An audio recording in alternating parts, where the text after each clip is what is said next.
Hello and welcome back to Stop and Go F1 for this, our preview video for the Las Vegas Grand Prix. We're here now on the home stretch of the 2024 Formula One season. We have got loads to get into here. I think this might be one of the longest preview videos we're ever going to do because we've got a load of news to talk about. We've got a load of special helmets street, including some special liveries. There's a few upgrades here and there. We're going to look at the free practice sessions that we had this morning and see what they can mean for the weekend coming up. And of course, we finish off with our two predictions, which we have never ever gotten wrong in the history of this channel. So all that to come. Make sure you like and subscribe. Loads of videos this weekend. Qualifying reaction tomorrow morning. Race reactions Sunday morning. Driver ratings on the Monday. And then all the way through to the end of the season, we'll be having all the coverages of all the races, including F1 Academy and F2 as well. That's to come. And then even when the season finishes, there's still going to be loads of stuff here for Christmas, into the new year, and then we'll be getting into livery launch season and car launch season and testing. That's the one. So, you never ever have to unsubscribe. What a wonderful treat to have. Anyway, shall we start talking about this weekend? You may notice I've got a little bit of a different setup going on here. The third different setup in the space of a month, but this one is a bit more permanent. This one is the one that's going to stay. This is our new Stop and Go F1 setup. We've got some pictures from the old setup, which are up there now. Down here, this thing on the floor is a signed Max Verstappen Championship t-shirt that I have in a frame, right? It was up here. Where this huge blank gap is, that's where that t-shirt was in the frame. Until a couple nights ago, I'm asleep in here, and about 4 o'clock in the morning, it falls off the wall, the frame smashes into 1,000 pieces, this stack of CDs, which is here for no reason, it hits that falls over, I thought I was going to die, I somehow survived, the frame hasn't, I'll get a new frame, it'll fill that awful gap there. So there you go, a near-death experience in making the new setup, but the new setup is here to stay. We still have got the gnome. He's here, the gnome's here, there's some F1 cars, there's a shark. For people listening on Spotify, this is pointless. I'm just explaining what's here. But for the viewers, it's different, but it's the same. There's a fridge there, it's got a load of stuff in it, and you can't see it at all, but those little words there on the side, that's the championship order. Oh my god, the detail!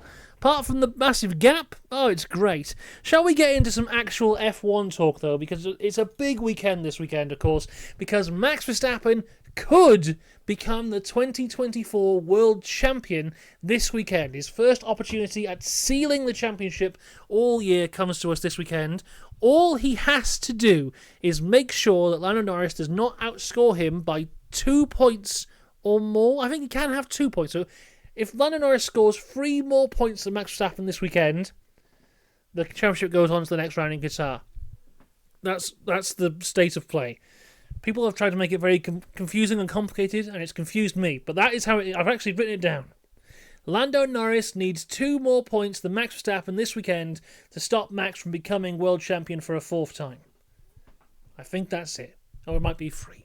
Either way, the margins are very small, but a spanner has been thrown into the works already this weekend because Red Bull, despite last time out in Brazil where Max delivered a masterful display, one of, if not, arguably one of the greatest drives we've ever seen. Not arguably one of the greatest drives we've ever seen. It was one of the greatest drives we've ever seen. Arguably the greatest drive we've ever seen. That's a discussion for other people elsewhere. But despite that, we're crashing back down to earth with the Red Bull this weekend because once again it's not looking very good, and the main reason is they do not have a low downforce rear wing. Now we saw this back in Monza when they had that awful weekend. They didn't have the right rear wing then, and it turns out they still don't have the right rear wing now. they're still lacking that low downforce rear wing. So the one they have here is far too steep. Apparently they are losing around about 0.6 of a second to their competitors on the straights, and this track is mostly straights, so they're not doing too well. There was a rumour this morning that they were going to fly out a new rear wing overnight to fix it for tomorrow. Helmut Marko's been asked about this, and he said that's not the case. So Red Bull are stuck with this setup. Questions have to be asked, of course. Why don't you have a low downforce rear wing? I mean, even the Sauber's got one. Why haven't you? That's a question that should be asked. I don't know if it has been asked, but there we go. They struggled in Monza. They look like they're going to struggle here as well. So I think, realistically, Max Verstappen will need some outside interference to secure the championship this weekend. But remembering that, going back to last year, I don't think Lando Norris even completed a lap before he crashed out. So who knows? Anything can happen in Las Vegas. So what happens in Vegas might decide the championship. I don't think that's the saying, but there we go. But Red Bull aren't the only ones struggling this weekend, because Valtteri Bottas is going to be struggling a little bit as well. Not only because he's in a Sauber, but also because he has a 5-place grid penalty for a new energy store on the car, so he will probably be starting from the back of the grid in what could be like one of his last ever races in Formula 1, along with his teammate Zhou Guanyu. The rumour is at the minute with Zhou that he'll be moving to the Ferrari team as a reserve driver. Now that space is currently occupied by Robert Schwartzman, but Schwartzman is going to the Prema IndyCar team, so that spot is now open up. Zhou was part of the Ferrari Academy. I think he was also part of like the Renault Academy and a few. I think it was just those two. But he's welcomed back into the Ferrari family, it looks like, with a test drive role with the Ferrari team coming next year. So that is good thing for Zhou, staying within motorsport, even though he's no longer a Formula 1 driver next year. But let's forget about next year. Briefly, let's forget about next year. I know we're all very excited about 2025 and the potential that year brings, but let's briefly talk about 2026, because there is huge news coming out of Las Vegas today about a potential 11th Formula 1 team on the grid. Now, this has been a story that's been going around for a very long time. We've been following the Andretti story for a while now, but it looks like we're finally going to get that 11th Formula 1 team in 2026. The twist is, though, it's not technically Andretti. The news is that F1 is likely to grant a place on the grid to a General Motors-backed entry for 2026. Now, this has been quite confusing, because General Motors own Cadillac, and Cadillac were the partners of Andretti for Andretti's F1 bid that got rejected. But now it seems, there was a rumour a long time ago that F1 were like, we don't want Andretti. But if we had General Motors, that could be something we could get on board with. And it seems F1 has had their wish come true, because they are now backing this General Motors team. So it looks like we will have 11 teams in 2026. We will have General Motors Cadillac, or whatever it's going to be called. Personally, I hope there is a bit of Andretti in there somewhere. And surely there must be. Because, Andretti set up that whole thing, the factory near Silverstone. They've hired a lot of people to get on work there. I imagine that will all be transferred to this General Motors team. But I hope it's something along the lines of like a General Motors, Andretti, Cadillac type mixed team. Because I just feel like, firstly, I don't understand how you can't accept Andretti Cadillac, but you can accept just Cadillac. That makes no sense to me, realistically. I don't understand that, and I think questions need to be asked there about what the hell is going on. But if this is a way for them to get in, it's a way for them to get in. An 11th team on the grid, 2 more seats for drivers on the grid. I think that's a fun thing, and that could be exciting. So let's wait and see. It's looking good for that team. Personally, I hope, my big hope for it is that somehow the Andretti family are involved in some way, because this is their dream, this is their baby, they set all this in place. For them not to be there at the end, I feel would be very upsetting. So I hope that they're involved in some way. We'll keep an eye on this story as it develops, of course. Now, looking across, we did mention before about F1 Academy. They've announced their calendar for 2025 now, including Las Vegas, which will be the season finale for F1 Academy this time next year. They have also set to join Canada. Not Canada. Yeah, sorry, Canada will be on the calendar, as will China as well. Circuits like Jeddah and Miami will stay on the calendar, as will Zandvoort and Singapore. But yeah, a few changes to the F1 Academy calendar, but overall, good changes. I think a Las Vegas race would be really good for the series. Got a lot of eyes on it, of course, there, and hopefully that will bring even more eyes across. Now, another bit of news here, which isn't necessarily F1 related. It's about WEC, which is a series I know very little about, but we are celebrating possibly having an 11th team on the F1 grid. A new team will be on the WEC grid from 2025, and it will be the Mercedes team. Mercedes rejoining WEC, which is pretty exciting. You know, we have Ferrari, currently Le Mans winners in WEC. Aston are going across that way as well. Now Mercedes will join them as well. So that's something to keep an eye on for next year. Who will be on that team? Who knows? You know, they've got Mick Schumacher. Mick Schumacher's been part of the Alpine WEC team for a while. Will they try and poach him across? Will they go in a different direction? We'll have to wait and see. But that's something to keep an eye on as well from the world of WEC. And now, something I know very little about, WEC, to something I know a lot about, Lego. My goodness, everyone. The Lego F1 collaboration products have been announced, and I am excited. Here we go. If you're watching on the YouTube, here we go. This is what we've got. So, I am shocked by how much they've announced here, because there is a lot. So, each team on the grid will get a car like this. So, it's quite a small car, but they all will get their own individual ones. I've actually got a McLaren one right here. 1 second. It's a bit broken. I built it, and then the front wing broke, and then I don't know where the front wing is, but that's about the size of what they're aiming for every single team on the grid. I think that's pretty cool, personally. I think that looks good, and now they are releasing them individually, but as you can see here, this is something that's been leaked through Amazon in America, where you can get a box with all 10 of them in, which is pretty cool there. But I imagine incredibly expensive. That's not the only thing, though. They have basically got everything covered here. So if you want your 10 Formula 1 cars or your individual favourite team, they've got that there.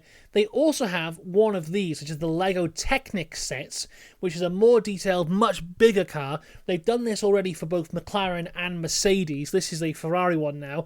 I have got the McLaren one of that as well, but it's not in this room. It is massive. You've got to believe me on this. It's about...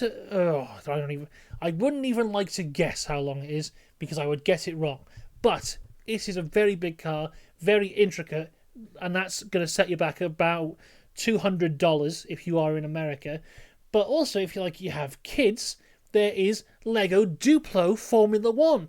Once again, all the teams represented on there. You can build that with your kids. That's there. Also for the kids, or people over the age of 6, which technically is me.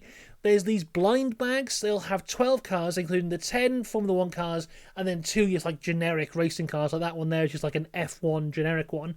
So these are a collector type thing from there. Then there's the Lego City range, which includes, again, some Formula 1 cars, but this one has a truck in it. This one's a garage. They've got this one, which is the pit crew, and then there's the lights as well, so you can build little things of your circuit around your cars, and this includes the cars in there as well, and they're a bit of a different design to the cars we have here, but once again, a truck, that's cool. But the thing they have announced, which has me the most excited, is this: the 1992 Formula 1 World Championship winning Williams car, including little Lego Nigel Mansell with his little Lego Nigel Mansell mustache. This is the most excited I've been about a Lego set in my entire life. You can tell how excited I am. I'm stumbling over all my words. Now, they did this for Ayrton Senna. I think it came out last year. I think it was the 1990 McLaren. And now, Nigel Mansell's having a go. This is fantastic. This is one I will definitely be getting. It looks like it's going to be about £80. Which, for what it is, I think is actually very good when you consider this one's going to be about £160. you could buy 2 of them for the price of your Lego Technic Ferrari. So overall, this is a great product. I like that a lot, and I think what they've built here is a fantastic foundation going forward, because realistically, they could release this every year. Every team's different livery, they could release that every year. Same with this, and you could build bespoke garages and stuff. But also, this is what they're calling the Lego Icons range. And if you're just doing a range of Lego sets for the greatest F1 cars of all time, you've got so many to choose from. You could release a new one every year. You could have a Michael Schumacher Ferrari in there. You could have a Brawn in there. You could have the Lewis Hamilton Chrome McLaren, James Hunt's McLaren as well, Niki Lauda's Ferrari. You could go back and do a Brabham or whatever. The 6-wheel Tyrrell. There's so many to choose from here. This here, I'm really excited about. I think it's great foundations here, which will just get better and better and better. The amount they've released here, I thought it was just going to be the 10 little cars like that, and they were going to call it a day. But the amount of detail they've gone into here not only shows that they care about the product, but also shows that they think there's money to be made here, because of course there is. It's F1 and Lego. So yes, as you can tell, very excited about the Formula 1 Lego. That is the end of the news, everyone. The biggest news, of course, being Lego Nigel Mansell exists, and I will soon own him. But let's go now to Special Helmet Street to a quick diversion to Special Livery Cul-de-sac, everyone. It's back once again. Let's talk through some of these, starting with... that's driver scores. Oh my goodness, I clicked the wrong thing. Starting with this. It is the Alpine this weekend. As part of the BWT sponsorship, they always go a bit pink. Last year, they overpromised and underdelivered with a pink camo. This time, they delivered with the pink. It looks good here.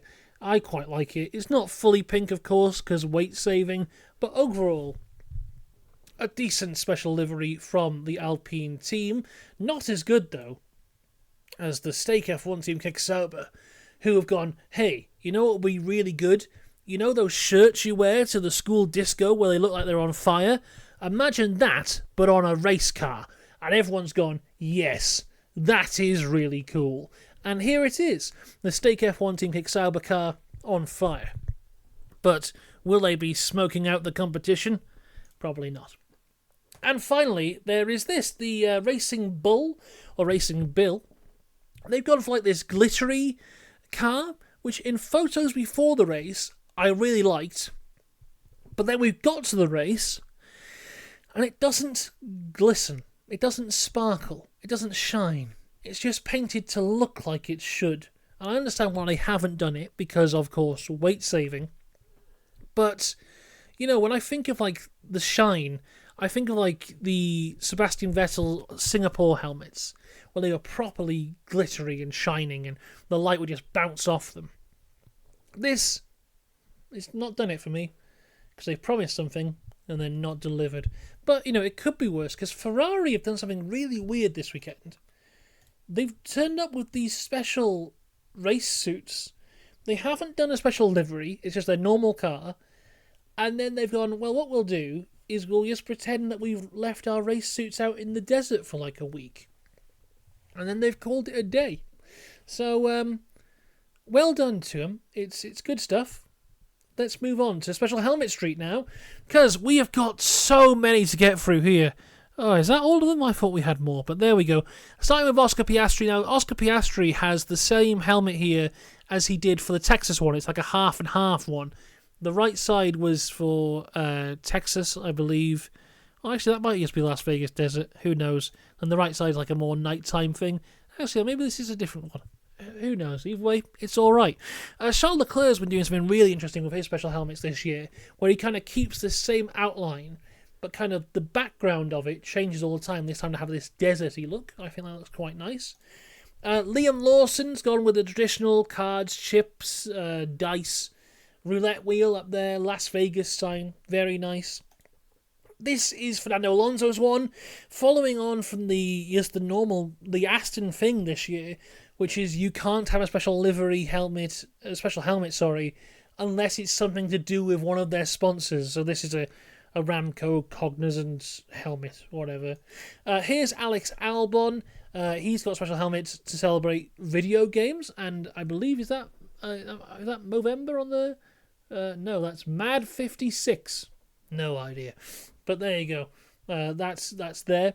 This is Yuki Tsunoda, his normal one, but you see, this is the glisten I'm talking about. You can see it there in this image. This is properly glitter paint on the helmet, so it sparkles correctly.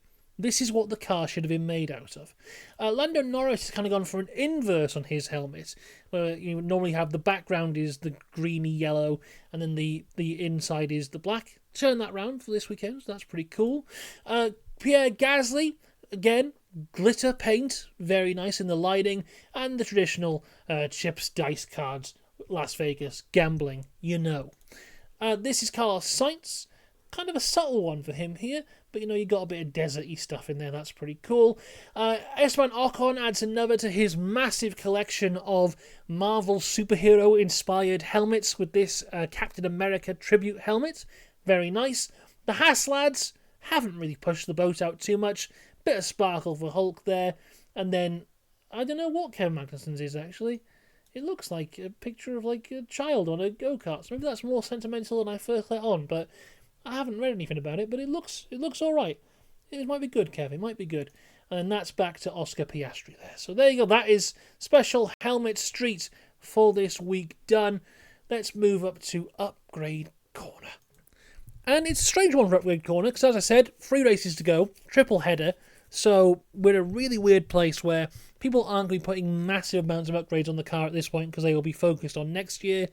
And if they're going to do it, you think they're going to do it now because they've got a lot to get around and, moving the car from Las Vegas this week, Qatar next week, Abu Dhabi the week after. So getting upgrades might be a bit more difficult. So who knows? This might be the last big upgrades we see for some teams. But other teams have not gone all out at all. Now, Red Bull only brought new floor fence, and Mercedes just circuit-specific stuff. McLaren, Aston, and Alpine also circuit-specific. Oh, no, sorry, Alpine have got a new front corner. Now, Ferrari are the interesting ones, because Ferrari, of course, had this huge new upgrade package that I believe was coming in for Texas, and then they delayed it.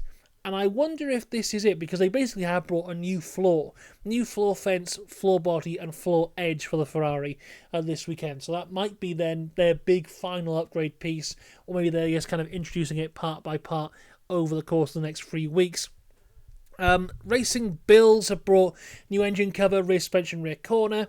Haas have got a new floor body. They seem to be doing quite well actually so far this weekend, although it's hard to tell from what we've seen. I'll get more into that in a little bit. Then, of course, there is Stake F1 Team Kick Sauber, new floor body, floor fences, floor edge, and diffuser. So, huge upgrade package for the Stake F1 Team Kick Sauber lads, but we'll see if that helps them get from the back of the grid. Let's go into free practice roundup now. Weird timing free practice, of course. I think FP1 was about 4 o'clock in the morning here in the UK. FP2 was about 6. I watched FP2 live. I watched FP1 on record. Mercedes topped both sessions, but it was quite a strange one. So it was Hamilton first from Russell second in FP1, then Hamilton first, Russell third in FP2. So you'd be thinking, well, there's some confidence here in the Mercedes camp. But almost immediately after the sessions, they were very vocal and like, we have no idea what's going on. We're quite fast, but we don't know why. So that was a bit of a strange one from them. They're not too hyped up on their own performance from the free practice sessions. In both sessions, the top 3 in different orders were Hamilton, Russell, and Norris. So it was Russell P2, Norris P3 in FP1. Then in FP2 it was Norris P2, Russell P3. But McLaren also not necessarily believing the free practice results, saying that their long run pace is actually quite poor. So these lap times here that are the final ones we see are all the soft tyre lap times. So maybe the Mercedes and the McLaren lads might be up there in qualifying, but don't necessarily believe that long run pace. The ones I am backing at the minute are the Ferraris. Now, Leclerc was 4th, Sainz 6th in FP1. Then in FP2, it was Sainz 4th, Leclerc 5th. On the medium tyres, I believe they were the fastest in FP2. On that more race pace setup, the Ferraris look to be the top car in that point of view. Qualifying pace, not so much. So I think the Ferraris are the ones to watch so far, but maybe not on the Saturday. The big question mark, of course, is around the Red Bull. Now, we said before they have got the wrong rear wing. I saw a track map before comparing the Red Bull to the Sauber, and the Sauber was faster in the straights than the Red Bull was. I don't know how much to believe that, because if that was taken from FP2, neither Red Bull guy did a lap on the softs. All their laps were on the mediums. The only cars that didn't do any softs were the Red Bulls and Alex Albon, who had to stop midway through the session because he had an engine issue. So if it's comparing those lap times, the mediums compared to the softs, maybe take it with a pinch of salt, but even then, the Red Bull should still be faster than a bloody Sauber. But it's hard to take anything from these sessions, because FP1 was basically just them cleaning the track, because the track was just dusty and dirty, and they were going around and just spitting dust up everywhere. There was no traction, no grip whatsoever. All of FP1 was basically drivers complaining about lack of grip and locking up. Going into FP2 is a bit more of that as well, but towards the end they got to see a bit of pace in there. The issue with the Las Vegas circuit, of course, is overnight it becomes a road again. So they can get that track evolution in there in terms of cleaning the track up, but overnight that's gone, and we have to start from zero again for FP3 tomorrow morning. So it's hard to really tell who has pace for this weekend, because the track will just get better and better and better as the day goes on, especially in the race. So it's hard to know. Also, it's bloody freezing, because it's about 10 o'clock at night in there, in the middle of the desert. It was about 3 or 4 degrees this morning when they were going round, so that is not ideal conditions for a Formula 1 car. So I think everyone is really struggling. No one really knows where they really are. You've got just the whole gaggle of guys in the middle, the Astons, the Haas, the Racing Bills, the Williams. No one really knows what order they are in. So it's going to be one of the most difficult race weekends to predict. But I'll predict it for you right now. With my 2 predictions, that's as I said, I have never ever got wrong in the history of my life. The first prediction for me is that Max Verstappen does not win the Drivers' World Championship this weekend. I think as long as Lando Norris can keep the car on the track, the McLaren is a far superior car to the Red Bull this weekend. The Red Bull does not have the straight line speed.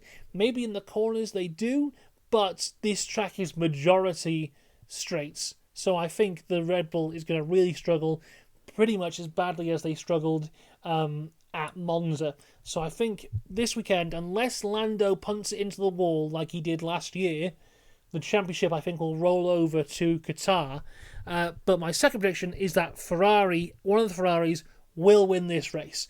I don't think they'll have pole. I don't even know if they'll be in the front row or the front 2 rows, to be perfectly honest with you, because on one lap pace, it seems like Mercedes and McLaren are more altogether on that 1 lap pace. But on the race pace, I think it is Ferrari all day for this weekend. They seem to have a much better car for those long runs. So I think it'll be Sainz and Leclerc cutting through the other guys and then going out for the win. Very much like it was in Texas, if you remember back to there, where I don't think that either of them were on the front row for that race either, but were able to go through and basically dominate from there. They are my 2 predictions for this weekend. As I said, we'll have all coverage of qualifying, the race, driver ratings. Did I forget to thank the members at the start? Thanks to the members, Dakota, the Joyce James, Robin Myers, and Cinnamon Strudel. I'm so sorry I forgot to say that at the start of the video. But yes, all that stuff to come, including a very early morning qualifying session tomorrow. Can't wait for it. I will see you there. Until next time, have a good one. Goodbye.